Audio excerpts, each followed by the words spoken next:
Bienvenidas y bienvenidos al Despacho 42, el podcast de los estudios de informática, multimedia y telecomunicación de la UOC. El podcast en el que hablamos de cómo la tecnología cambia la vida de las personas, pero también de cómo somos las personas las que hacemos cambiar la tecnología cada día.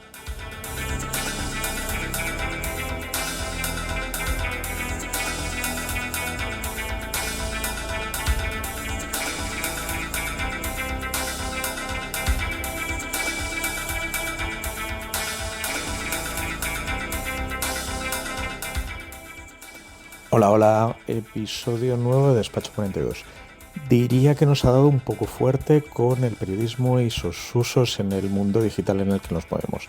Hace unos meses hablábamos con Verificat y hoy hablamos con la Fundación Cibio. No os lo explico porque os lo explican nuestras entrevistadas dentro de nada. Sí voy a hacer un comentario. En algún momento hablamos de una conferencia que dio una de las entrevistadas sobre un tema relacionado con el tema de hoy, pero no mucho. El vídeo de la conferencia no estaba publicado cuando hicimos la entrevista, pero ya lo está. O sea que tenéis el enlace, pues como siempre, en las notas del podcast. Os dejo con nuestras entrevistadas y la Fundación Cibio. Advertencia. Escuchar Despacho 42 puede tener efectos secundarios. Hasta podría hacer que aprendieses algo. ¿O no?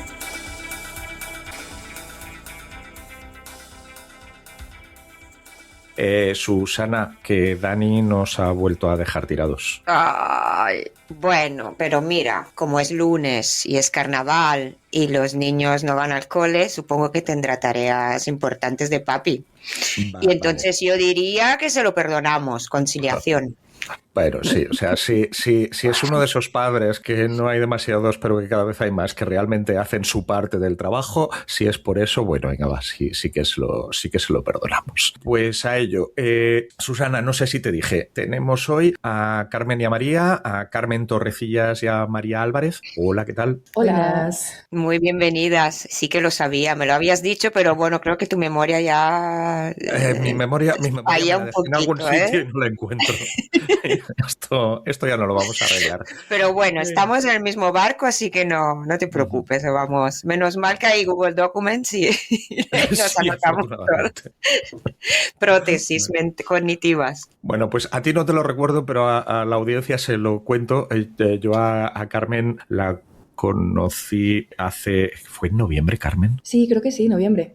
En Gerona, que se montaba la Accessibility Conf y ya vino a hacer una charla que estuvo súper chula. Estamos esperando que todavía que se suba a YouTube, a ver si la puedo compartir. Y allí pues estuvo explicando cosas de su trabajo como frontend y haciendo accesibilidad en cosas de visualización, que mola un montón, que la gente se preocupe de estas cosas. Pero también comentó que esto lo hace trabajando para Cibio, que es una fundación que también mola un montón, y después de haber hablado de fake news hace un par de episodios, yo creo que tenía bastante sentido hablar. Y ahora en Despacho 42 lo que hacemos normalmente es presentar a las personas entrevistadas, pero es posible que la gente que nos oiga no sepa qué es Cibio. Carmen y María, antes de presentaros, ¿nos explicáis qué es Cibio y por qué mola tanto? Claro, sin problema.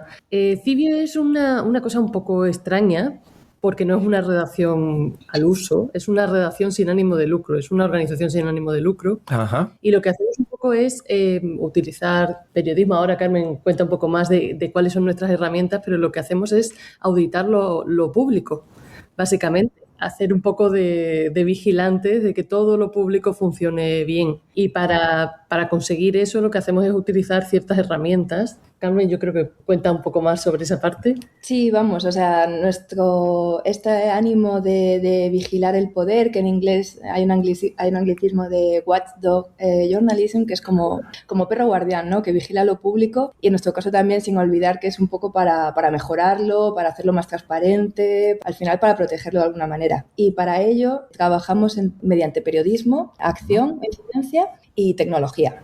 Es un poco las tres Es un poco lo que nos diferencia, yo creo, también de, como decía María, de un medio al uso, ¿no? Querida audiencia, ha aparecido tecnología y cosas, o sea que sí, que estamos en Despacho 42 y que esto es lo habitual. Cuando decimos lo público, ¿nos referimos a administraciones públicas de cualquier tipo? Eso es. Nosotros, sobre todo, al ser un equipo pequeño, obviamente nos encantaría poder cubrir toda España, pero somos un equipo, pues ya comentamos, muy pequeñito y estamos más centrados en la administración pública central. Pero bueno, siempre hacemos alguna incursión a cómo están las comunidades autónomas en ciertos temas. Siempre que podemos y tenemos tiempo, hacemos también esa parte de... Y a veces incluso el salto al europeo. En algunos temas conseguimos abrir un poco la mirada y ver cómo está lo público en relación pues, a sanidad, justicia, contratación, a nivel europeo, para tener un poco una imagen más grande. Pues una vez que tenemos esto un poco la perspectiva de qué es Cibio, ahora sí que os presento. Voy a comenzar. María, no te me enfades, comienzo por Carmen, que es la primera persona de las dos a la que conocí. Sin problema. Como siempre, yo me he ido a buscar, pues como uno no es periodista, pues tiene unas fuentes bastante limitadas, y me he ido a la página de Cibio y luego he intentado buscar en LinkedIn y ahí me he quedado. Y entonces mi primera sorpresa es que yo a Carmen la conozco por trabajo de desarrollo frontend y de visualización de datos y de información, pero en tu página de Cibio pone que eres arquitecta por la Universidad de Granada y que después hiciste el programa de frontend de Adalab. ¿Cómo se come eso? Bueno, todos tenemos un pasado oscuro, pero no, o sea, en realidad...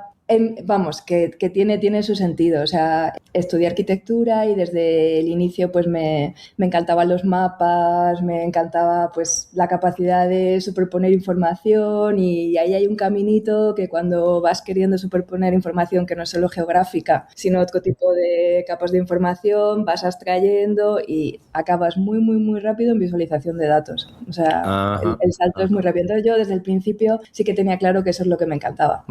Y he estado colaborando con otras disciplinas, más de diseño, de paisaje, de arquitectura también, pero como más transdisciplinar y eso ha sido un poco lo que ha ido guiando mi camino. Y sí, llegó un punto en que decidí que eso es lo que me encantaba y que me faltaba, ese caminito había sido bastante autodidacta y que me faltaba un poco de base a nivel programación para poder hacerlo mejor y que hoy en día pues visualización de datos en papel pues me encantaba, imprimir cosas de 2 metros por 1 metro, pero que estaría bien dar un poco el salto a lo digital, que en el fondo pues me era muy, muy afín, y entonces me vine para hacer el bootcamp, que es un curso intensivo Adalab, hay otras opciones, pero en ese momento Adalab era bastante, me encajaba súper bien, además era solo para mujeres, que intentaba reducir brecha de género, era bastante factible hacerlo en ese momento y nada, y me vine pues para aprender un poquito de programación web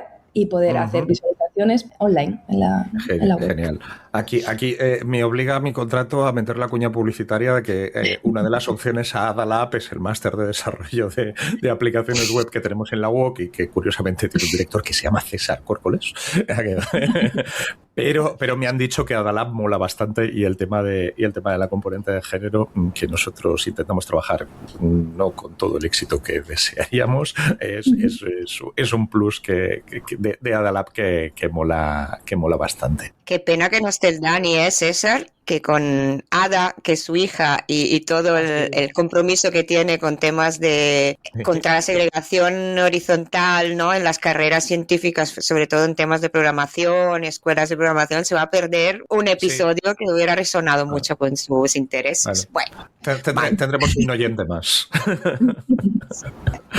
Oye, claro, haces un bootcamp, o igual que un máster o cualquier otro tipo de formación, pero claro, esto yo creo que se lo huele todo el mundo que se dedique, que sabe un poco de estas cosas. Como en todo el mundo, corres detrás de las millones de novedades que salen en estas cosas y te vas intentando formar.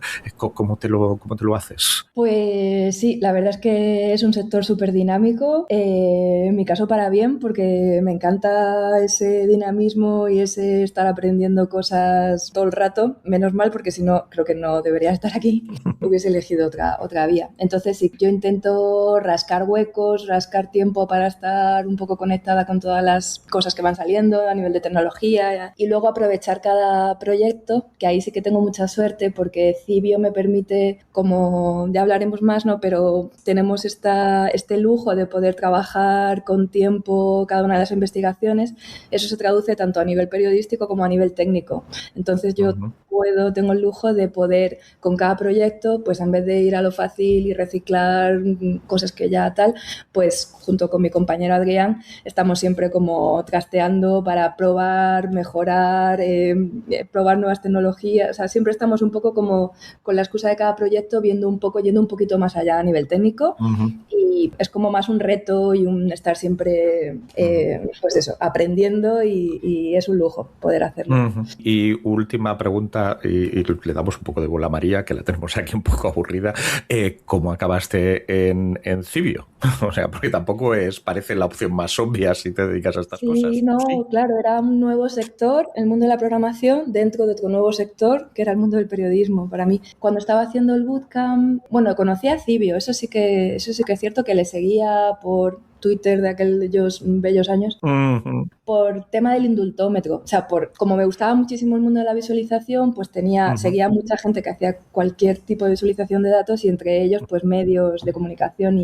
Y tenía Cibio que me sonaba un poquito así como el tema del indultómetro, que en su momento había generado bastante ruido. Y estando haciendo el bootcamp, pues vi unas jornadas en el Media Lab Prado de datos y ética y dije, uy, qué interesante, me llama. Y entonces, bueno, ese día no estudié mucho, me fui a las jornadas y una de las charlas la dio David y Eva, los codirectores de Cibio, y me encantó, la verdad. Fue como, qué perro verde, me encanta la mezcla de tecnología con toda la parte más cañera de ética, de ir a tribunales, no sé, como que me resonó mucho. Y me acuerdo de contarle a mis compañeros, tenéis que seguir a esta gente, qué chulo. Me acuerdo de las conversaciones del después. Y luego no sé, al mes o al mes y medio, me llegó a la newsletter que buscaban a un front para visualización. Y es verdad que buscaban a alguien con más experiencia a nivel programación que la mía, que era escasísima, pero no sé cómo les convencí.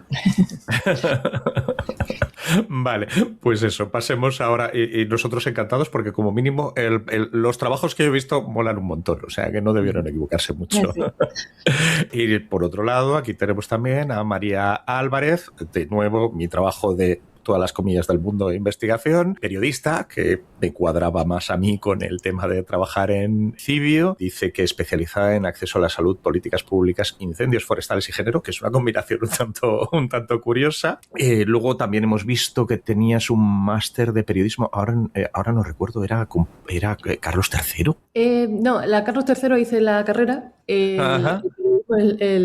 máster es de la Rey Juan Carlos con Unidad Editorial, que yo creo que ya ha pasado de mano, ya no es de Unidad Editorial, pero era un máster de periodismo de investigación, datos y visualización. O sea, era como el combo en el que ya elegías tú tu camino y podías salir de ahí siendo... De hecho, nuestro compañero Adri hizo ese mismo máster y tiene un perfil completamente diferente al mío.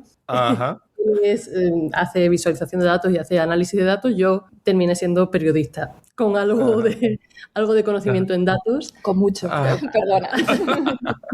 Se hace lo que se puede. Pero yo te digo que era un máster que es muy abierto a un periodismo un poco unido a tecnología, ¿no? Y ya ahí eliges tú qué te gusta más. De acuerdo. Decías esto de periodismo de datos, dices que no eres periodista de datos, pero Carmen te acusa de que sí.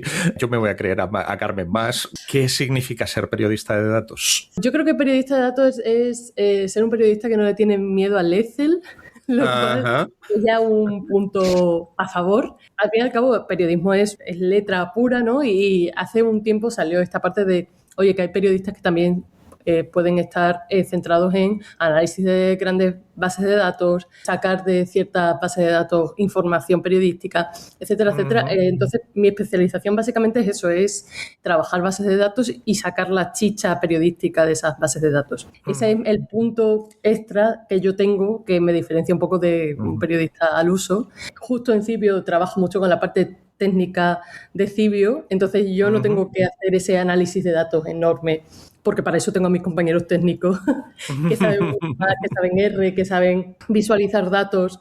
O sea que yo llego a un punto, a eso me refería, llego a un punto de análisis, pero obviamente tengo ese apoyo externo cuando ya se va un poco de las manos, ¿no? Entonces yo aquí era donde esperaba meter cizaña y creo que no voy a tener mucho éxito por lo que estoy viendo. Carmen, trabajar con periodistas, ¿qué tal? María, trabajar con desarrolladores, ¿qué tal? Esto, ¿habéis conseguido hablar en el mismo idioma? ¿Esto cuesta mucho? ¿La gente es muy rarísima? ¿Cómo lo veis?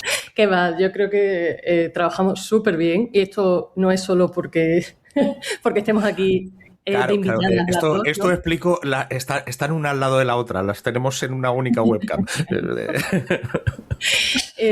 Trabajamos súper bien y nos encanta. Y además yo creo que eso es una cosa que diferencia también a Cibio, y es que nosotros trabajamos mano a mano. O sea, creo que cada vez se da más en redacciones de medios de comunicación más corrientes, pero eso es una cosa que llevamos haciendo muchos años, ¿no? Que no hay un muro aquí entre lo periodístico y lo tecnológico. Nosotros trabajamos mano a mano, Carmen sabe y el resto del equipo sabe lo que yo hago, yo sé lo que ellos hacen y encontramos puntos comunes para comunicarnos, obviamente, y de hecho tenemos la coña, ¿no? De muchas veces, creo que fue la semana pasada que le pregunté, oye, Carmen, deja de contarme lo que estás haciendo con palabras comunes y explícamelo con palabras técnicas. Y entonces nos reímos, ¿no? Pero no tengo ni idea. Lo hice y se quedó como, vale, ¿no? Volvemos al idioma común. Vuelve a lo que yo entiendo, ¿no? Pero en general yo creo que somos personas que nos comunicamos muy bien y que además confiamos mucho en el criterio de la otra persona, ¿no? En que mi criterio periodístico yo creo que es el que predomina cuando trabajamos juntos, y el criterio visual de cómo enseñar los datos, incluso de análisis de datos, ¿no? Con el resto de compis, yo confío 100% en sus criterios, en que ellos son expertos en lo que hacen, y yo creo que como nos respetamos mucho en las decisiones, al final trabajamos súper bien. Mira, ¿crees que esto está bien? ¿Crees que se puede mejorar de alguna forma? ¿Cómo lo ves tú? Y yo creo que esa comunicación tan abierta funciona, al menos para nosotros. Sí, yo siento mucho lujo, la verdad. Admiro mogollón y admiraba antes de entrar y más desde dentro como el rigor que tienen mis compañeras periodistas, y como que sé que sea cual sea el tema que vamos a tratar, lo van a enfocar a nivel periodístico con un rigor y con que es como un lujo y una tranquilidad también, ¿no? De simplemente centrarme en aportar lo mejor que puedo a nivel comunicativo, creativo y visual a un trabajo que va a estar súper bien hecho. Y trabajar mano a mano. Y yo creo que está muy a la altura. O sea, que no podemos... Y de hecho muchas veces decimos, es que, joder, si hacemos solo la parte periodística ya echamos de menos el cariño que le ponen a la parte visual, a la parte de... O sea, es el mismo cariño que le tenemos nosotros, no es una cosa de yo me apoyo en ellos. Y de eso yo creo que podemos hablar un poco más de cómo es nuestra metodología de trabajo al final en una investigación. Sí, por favor. Sí, no es como la visualización, su parte apoya, o sea, es 50-50, el trabajo, las investigaciones que salen son de todos, de todas. Y yo creo que ninguna parte es más importante que la otra. Sí, no, depende también mucho del tema, ¿no? Hay temas que tienen como mucho peso, que se cuenta muy bien con visualización, y otras veces que están, o sea, yo creo más que apoyo. Sí que es como una simbiosis entre las dos partes, pero como que no diferenciamos tanto, sino cómo se cuenta mejor esto, con un texto, con un párrafo, con una decla, con un gráfico, o sea, que van un poco a la par. Y una cosa muy chula, creo, para mí también, que yo era un poco naif, no conocía el mundo del periodismo hasta que no entraba más dentro, ¿no? Pues es la suerte esta de trabajar desde el principio. Creo que en otros medios no es así para nada, que digamos que los periodistas pues hacen sus temas, te llega el tema y tú tienes que hacer un gráfico, de hecho tienes que hacer un gráfico muy rápido normalmente, ¿no? Para cubrir la actualidad mediática y tal. En nuestro caso no es así para nada. Cada vez que arrancamos un tema, estamos mano a mano, o sea, desde el principio. Yo tengo el lujo de poder estar en las entrevistas, de poder estar viendo cómo se está formando el tema desde el principio, y desde el principio darle vueltas en mi cabeza y junto a mis compañeras de cómo podemos contar esto mejor, que tendría más sentido. O sea, que es un trabajo súper rico y gratificante en ese sentido, y creo que eso lo echaría mucho de menos si estuviese en otro tipo de flujos de trabajo. A lo de la metodología y cómo es una investigación de Cibio, volvemos en breve porque, vamos, a mí como mínimo me parece fundamental, pero antes, o sea, por ponernos un poco en filosofía Despacho 42, hacéis un trabajo que yo entiendo que el tema de que nos movamos en un mundo muy digital, de hecho, hace posible buena parte de vuestro trabajo. O sea, hacer una visualización interactiva, si no, sería tirando a complicado, pero que igual tiene, aparte de ese punto claro y maravilloso y luminoso de que nos permite hacer cosas, que también nos complican la vida a veces, pero claro, no tengo ni idea. O sea, ¿qué me decís vosotras? Yo creo que somos bastante críticos. Cibio obviamente es totalmente, su medio es tecnológico y nos movemos en web, o sea, somos un medio digital 100%, pero somos muy conscientes de que tiene su parte buena y su parte mala, y intentamos ser muy críticos, no solo dentro de nuestro trabajo, sino cómo mandamos los mensajes que queremos mandar, cómo llegan nuestras investigaciones, etcétera. Como que siempre tenemos en mente que no se puede quedar todo en la web. Eso tiene que bajar, eso tiene que llegar, tenemos que romper la brecha con la forma que podamos. Y creo que somos personas que utilizamos la tecnología y nos encanta la tecnología, pero somos muy críticos con ella.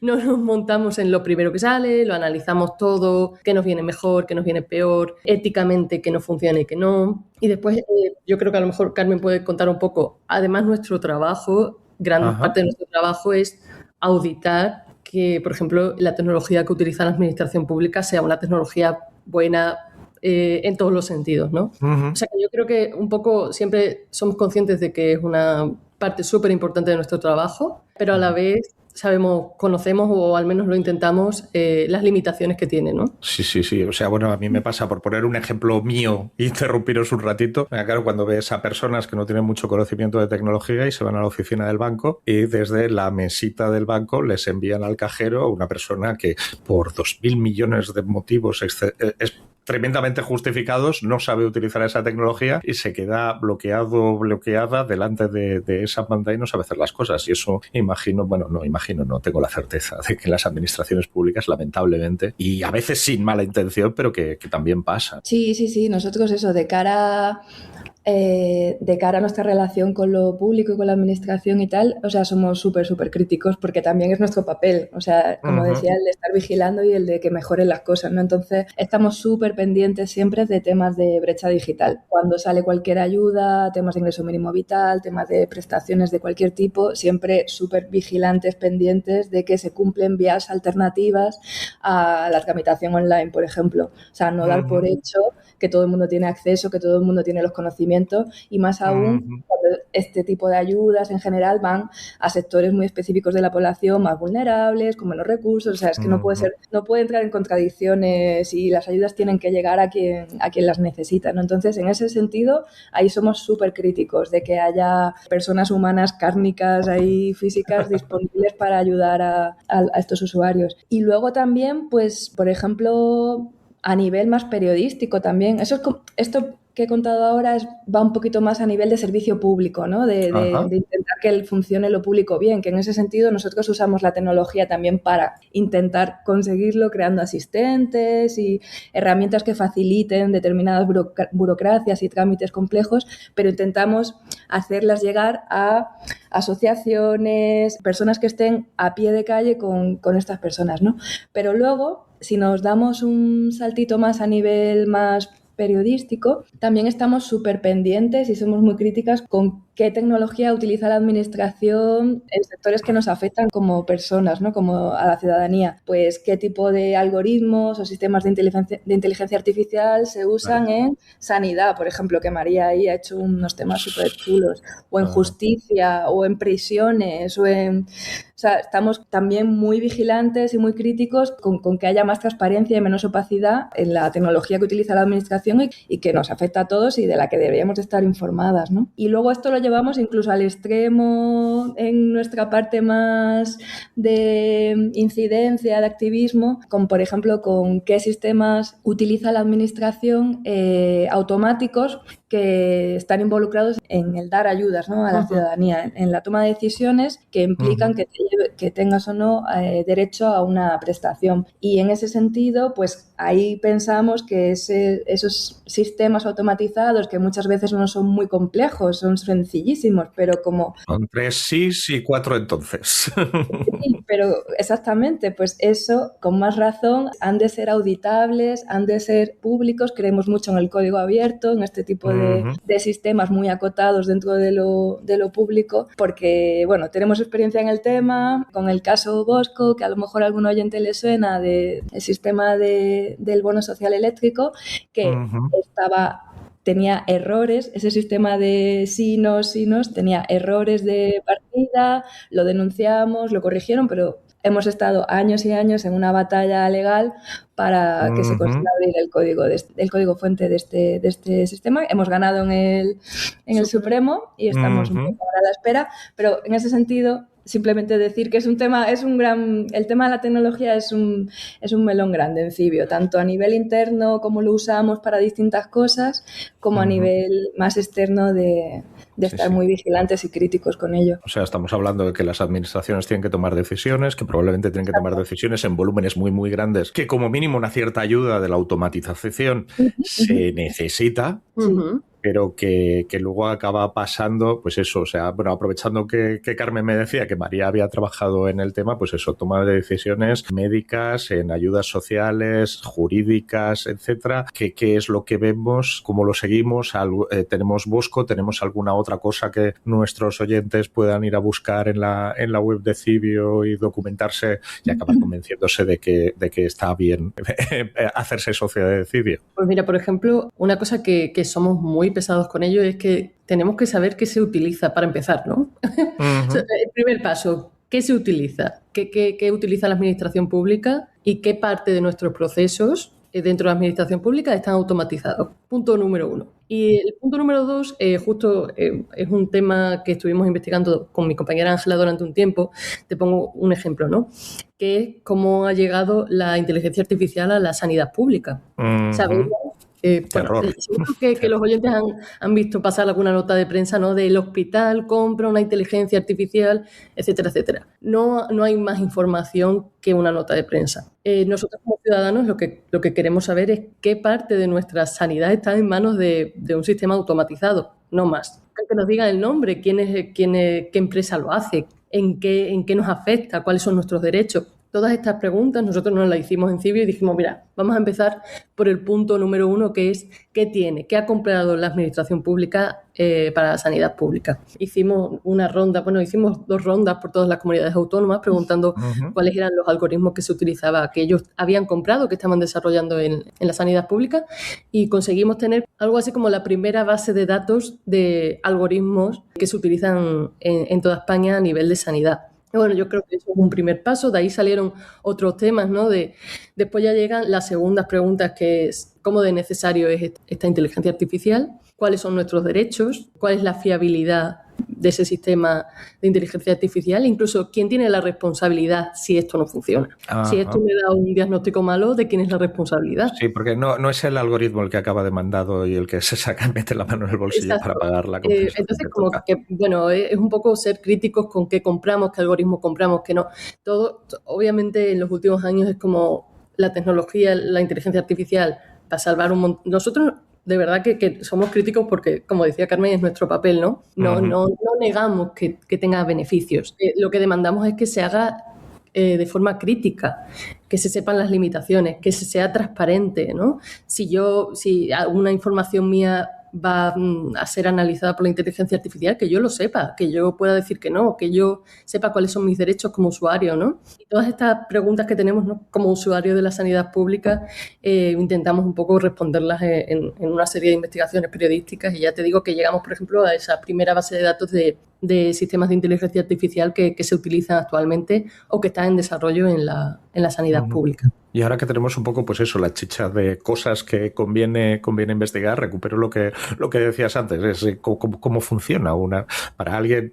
Mira, yo la parte tecnológica más o menos comienzo a olerme cosas, igual algo me imagino, pero de periodismo no tengo ni la más remota idea. ¿Cómo se inicia una investigación en Cibio y cómo se trabaja y cómo se utiliza la tecnología dentro de ese proceso. O sea, yo creo que justo tenemos varias, en realidad en las investigaciones grandes en Cibio, normalmente, como comentábamos antes, la parte técnica está desde el principio. Al final, desde la parte periodística de Cibio se decide mirar cierto tema y cuando se ve que hay chicha y que vamos a tirar para adelante y que es un tema que interesa, entonces ahí ya desde el primer momento se incluye la parte técnica. Esto ha pasado en muchas investigaciones y, como comentábamos antes, pues en las entrevistas está en la parte técnica. O sea, de hecho, en Cibio se hace una primera ronda de entrevistas con expertos un poco para saber tener contexto y demás. Ahí ya están los periodistas, o sea, la parte técnica. Lo mismo pasa con los papers. Nosotros nos leímos un montón de papers sobre la información, ellos también se los leen. La parte técnica se lee los papers igual que nos leemos la parte periodística. O sea que al final estamos haciendo un trabajo muy paralelo que se refleja súper bien en el producto final, porque no es de repente yo 2 meses después digo a Carmen y a Adrián, oye, una visualización. No, ellos han estado desde el primer momento. Incluso yo recuerdo una investigación que hicimos sobre, no tiene nada que ver con inteligencia artificial, ¿no? Pero riesgo meteorológico de incendio forestal, que a nivel visual era muy potente porque era una gran parte de la investigación y había muchas dudas que teníamos a nivel de análisis de datos, visualización de datos. Al final, gran parte del trabajo fue conseguir a expertos y tener entrevistas con ellos simplemente para preguntas como, ¿podemos hacer la media con estos datos? Sí. O sea, ¿podemos visualizar? ¿La media significa algo o no significa nada en este caso? Porque en ese caso eran datos de Copernicus y era una barbaridad. Normalmente no trabajamos con bases de datos tan grandes, suelen ser más comedidas, pero en ese caso era muchísima información, muy compleja y nos daba muchísimo respeto tratarla correctamente y no meter la pata en nada de lo que decíamos y de lo que trabajábamos.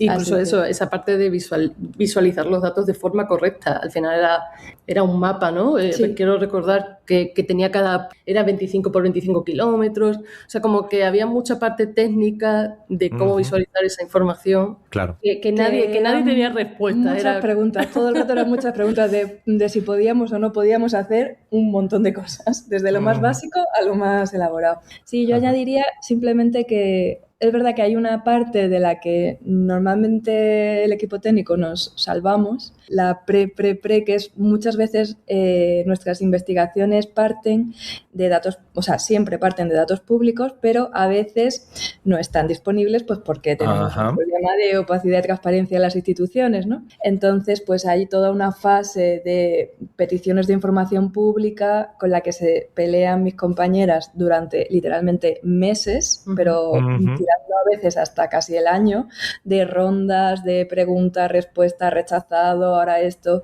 y ni te quiero decir cuando es un tema que las competencias son autonómicas, que entonces hay que ir comunidad por comunidad.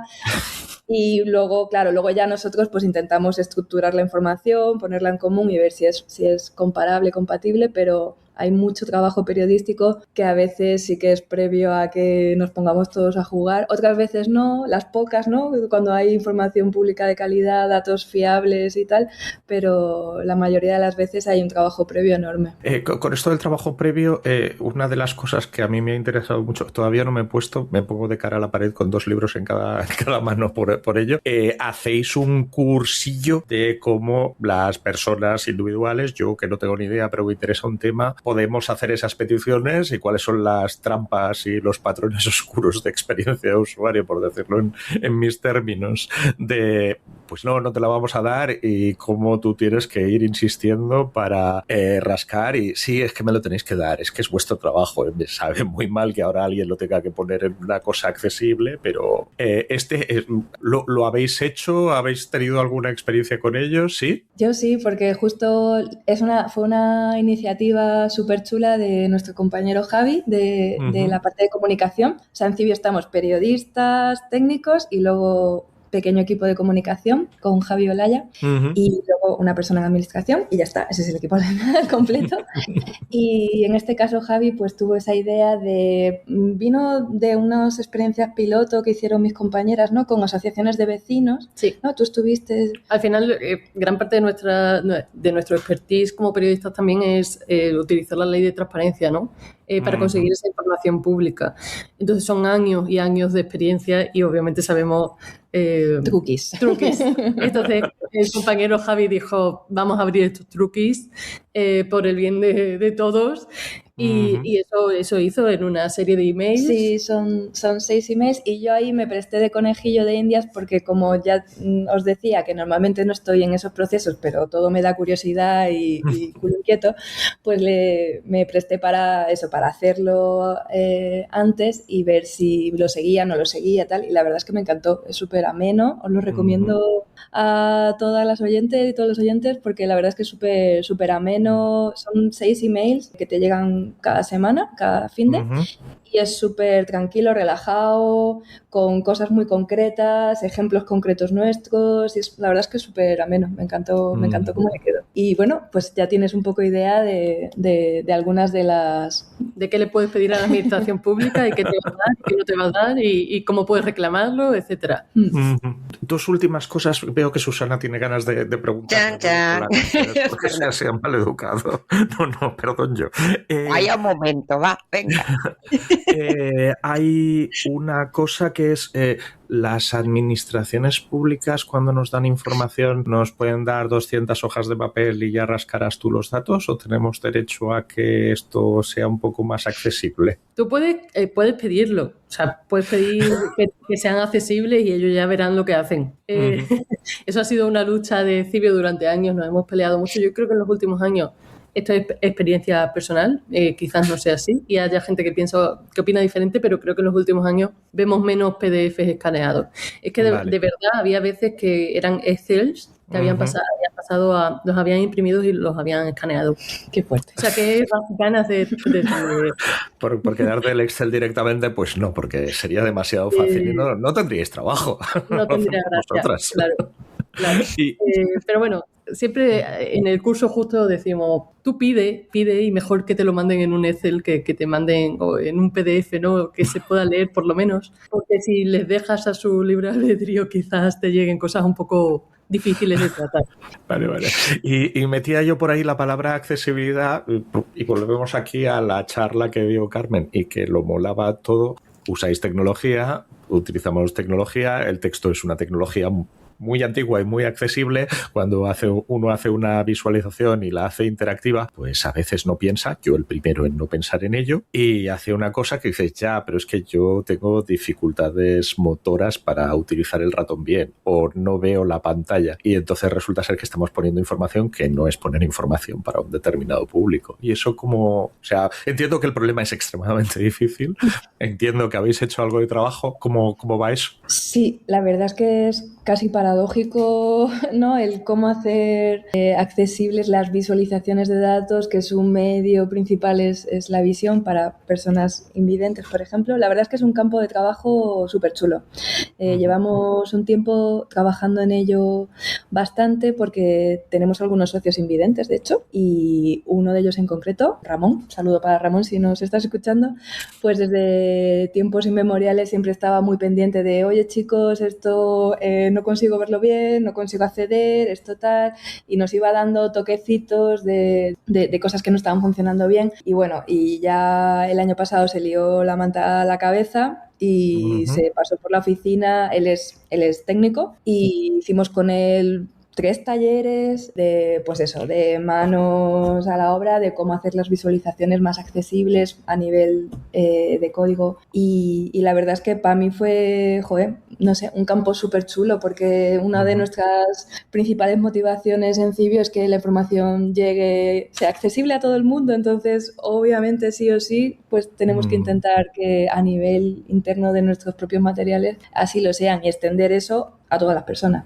Entonces, bueno, al final no es tanto, a mí lo que más me gusta también de este pequeño campo no es tanto una serie de como recetitas y que cumpla y no sé qué, sino más como pensarlo desde el principio a nivel creativo, o sea, es bastante creativo y depende mucho de la pieza, lo enfocarás de una manera u otra. A lo mejor piezas más sencillas, simplemente la estrategia sería quitarle el mayor ruido posible a estas personas que consumen la información mediante lectores de pantalla, screen readers. Entonces hay mucha información que va a generarle ruido y no le va a ayudar en nada. Entonces es mucho de limpiar información que tiene un sentido visual pero no lo tiene cuando la transformas a nivel sonoro, y generar información que es invisible para los lectores que utilizamos la visión, que es específica para estos lectores de pantalla. Entonces es como si hubiese distintos caminos. Hay caminos visuales y luego hay caminos subterráneos que están intentando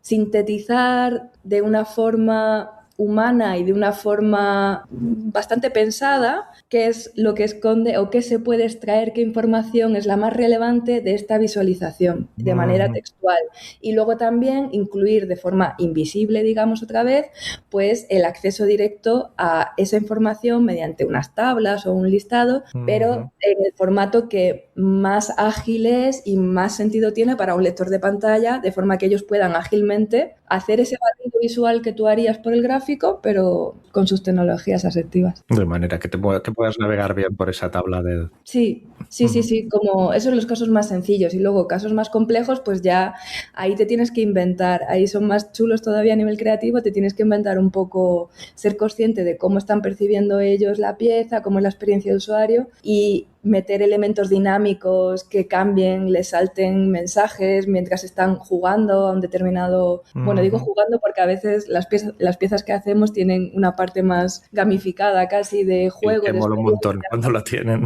Y son un poco reto a nivel de accesibilidad porque no nos vale esto que comentaba antes, más así, más sencillo, son muy interactivas, y entonces hay como que pensarlas pues con regiones vivas, que es otro elemento que son elementos técnicos a nivel de código que le van lanzando mensajes al usuario cada vez que hay un cambio en la pantalla que él no es capaz de percibir. Bueno, es un poco como distintos trucos y con distintas herramientas ver un poco lo que pones a nivel visual y lo que escondes, tanto para unos usuarios como para otros. Algo así. No sé si se entiende. Genial. Yo creo que sí, y intentaremos poner enlaces sobre el tema de accesibilidad en las notas del episodio para que quien tenga más ganas de rascar pueda hacerlo. Y ahora sí, perdón, Susana, que te he cortado de manera... No, es súper interesante porque todo el tema del diseño de experiencia de usuario y de la accesibilidad aplicada a las visualizaciones de datos es, claro, un campo de investigación abierto, y también en docencia, como tenemos asignaturas de diseño de experiencia de usuario para informáticos, para multimedia, pero ahora se empieza a dar la necesidad en Data Science de formar a diseñadores y diseñadoras que puedan hacer visualizaciones accesibles, y esto no es cualquier cosa, o sea, lanza un reto muy, muy importante dentro del ámbito, ¿no? Entonces, que yo creo que ese trabajo directo que hacéis va a aportar muchos elementos que serán útiles en definir esto también en cómo formamos los diseñadores y las diseñadoras en ese sentido. En ese sentido os quería preguntar, ¿no? Seguro que en estos procesos de trabajo que tenéis, la metodología de investigación que habéis explicado desde diferentes perfiles, ¿no? A mí la cosa que me interesa, como siempre, bueno, mi pregunta siempre va por el lado educativo, ¿no? Si ese tipo de metodología se puede transformar en una manera de presentar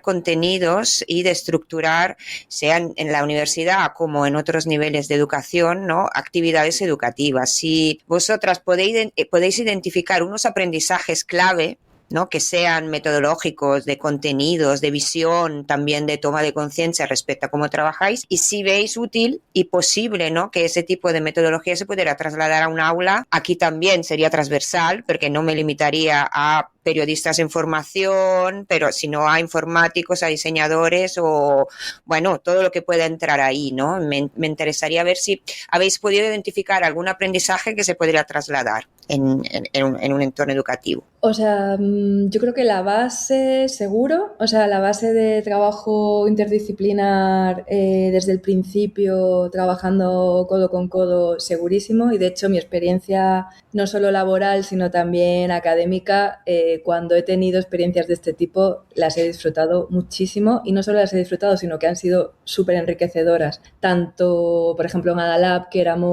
todas mis compañeras eran de disciplinas distintas. Estábamos todas aprendiendo programación, pero cada una de una disciplina diferente.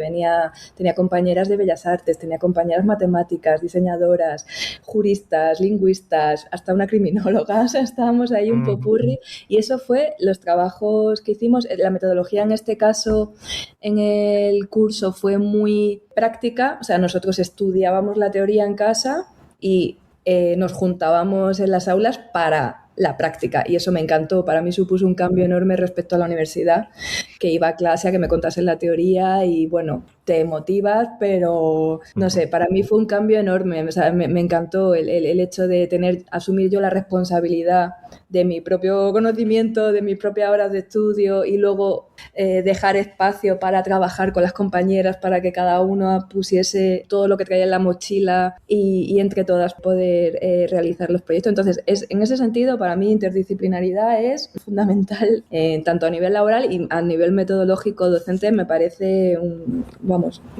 súper valioso. Sí, yo creo que comparto lo mismo que Carmen. A mí me encanta aprender y ver todas las posibilidades que hay. O sea, es como que mi trabajo lo aumentan por 1000. Como mezclarte con gente es como que de repente hace el trabajo muchísimo mejor.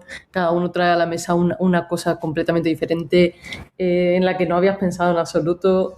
Y a mí me sigue sorprendiendo muchas veces, que llevamos muchos años trabajando juntos, y sigue sorprendiéndome, ¿no? Como cada uno tiene su visión y cómo trae su propia visión al trabajo. Yo creo que comparto totalmente lo de Carmen. Sí, eso, el beneficio de trabajar en equipos híbridos, también la complejidad de hacerlo, porque vosotros trabajáis con una motivación directa en vuestro trabajo, pero no todos los estudiantes, por ejemplo, reciben, ¿no?, ese tipo de reto de una manera. Bueno, hay gente que quiere ir al grano, ¿no?, que se le diga que tienen que cumplir como siempre, no, a tener su nota y ya está. Y seguro que, bueno, aunque cueste, el trabajo en grupos híbridos aporta mucho. Pero la pregunta mía iba un poco más respecto a algo más específico de vuestra situación, ¿no? Por ejemplo, ¿qué aporta a nivel de aprendizaje investigar la realidad pública con datos como forma de aprender? Y si lo podéis declinar, por ejemplo, ¿qué le podría enseñar a una niña, a un niño de primaria, a uno de la ESO y a alguien en la universidad? Brevemente, con algo que se os ocurra así, a la primera, como instintivo. O sea, yo creo que es complejo.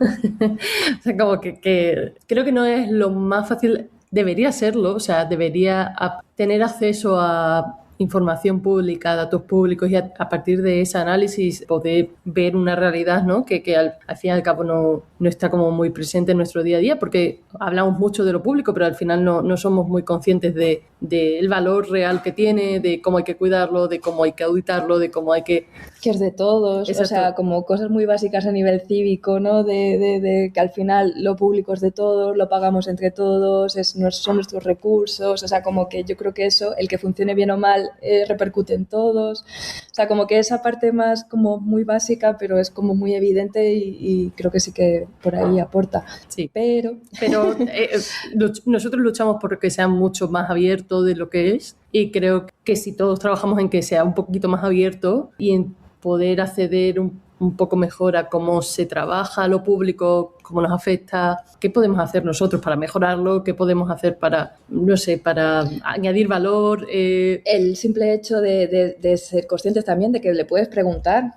esto que decíamos de solicitudes de información pública, que estás en todo tu derecho para hacer cualquier pregunta que a tu nivel más pequeñito, más local, a tu universidad, de tu ayuntamiento, no sé, al final creo que sí que son cuestiones que aportan mucho a nivel de pensamiento crítico y a nivel más como de ciudadanía. Lo que es cierto es que, por otro lado, tal y como está la situación ahora mismo a nivel de opacidad y tal, sí que es verdad que trabajar en este tipo de proyectos requiere unos tiempos muy, sobre todo, tiempos, o sea, recursos de equipo, de conocimiento y tal, pero más allá de eso es como unos tiempos muy largos, porque al final son muchos obstáculos, es una carrera de obstáculos y creo que los tiempos se van de madre de lo que es un poco los tiempos acotados a nivel docente de un curso cualquiera. Como los problemas importantes no son fáciles, ¿no? Bueno, al igual un trabajo final, ¿no? O sea, en unos tiempos, o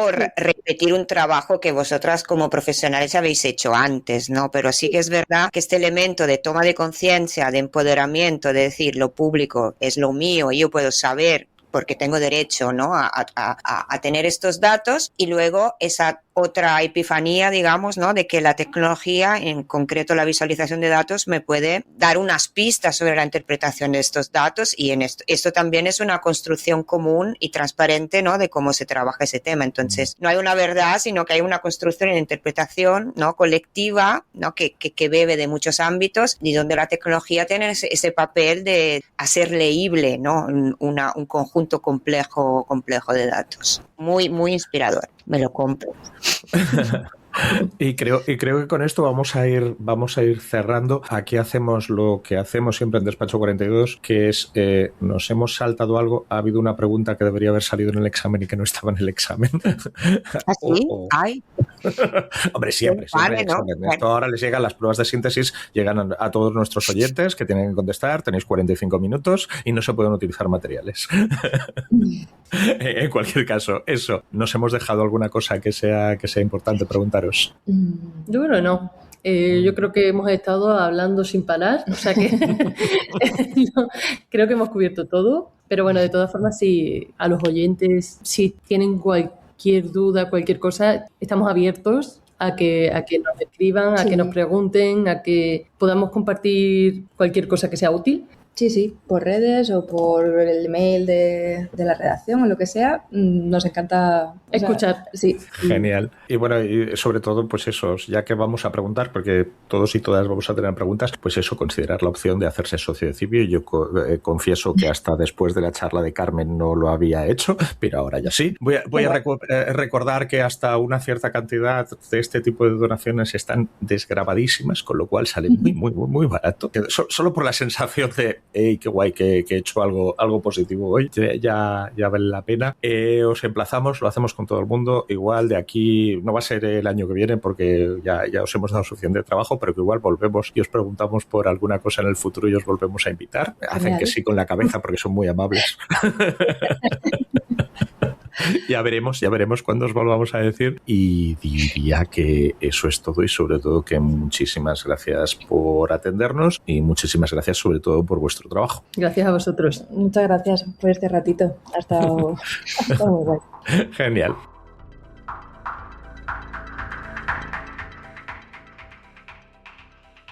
Muchas gracias por haber escuchado un episodio más de Despacho 42. Si quieres comentarnos algo, nos encontrarás en nuestro blog en blogs.uoc.edu/informática. También puedes ponerte en contacto con nosotros con el hashtag Despacho 42 en Twitter.